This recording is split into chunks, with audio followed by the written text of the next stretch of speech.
Uh, they were struggling with Vietnam Veterans Against the War, an awesome organization of many of the veterans who became discontent and unhappy about the war, obviously, for obvious reasons nowadays, but it was quite a struggle back in their time to get that message out.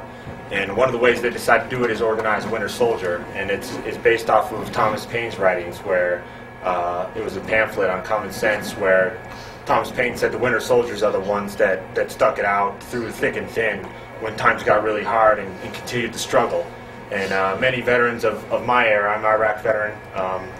I served as a sniper in the 1st Infantry Division. I was a cavalry scout, 19 Delta. And after 9 months in Kosovo, I basically went into sniper school and then went to Iraq for a year, 2004, 2005.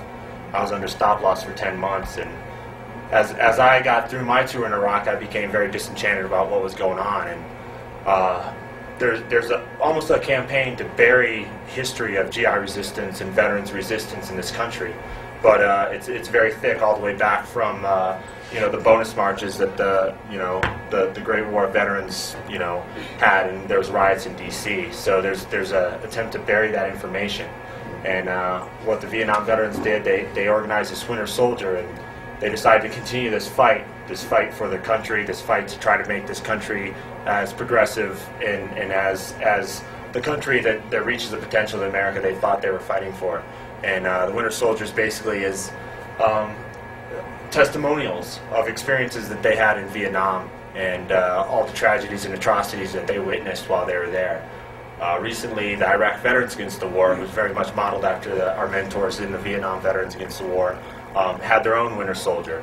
And we had 200 veterans show up in Maryland, up just a couple miles north of Washington, D.C. at the National Labor College. 150 testimonies were given about everything from abuse of detainees to fraud, waste, and abuse to just breaking the rules of engagement.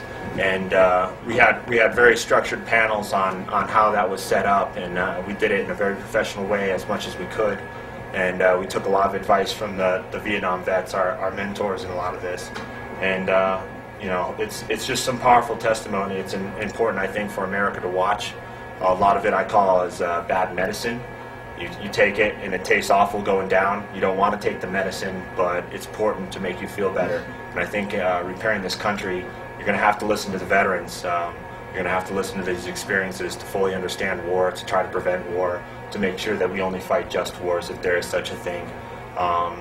And try to mold this country in a proper way and push it in the direction we want it to go in. So please pay attention to the clip we're going to show. It's not the entire movie, so if you're interested in watching the entire movie, maybe we could organize a time that we could watch the whole thing.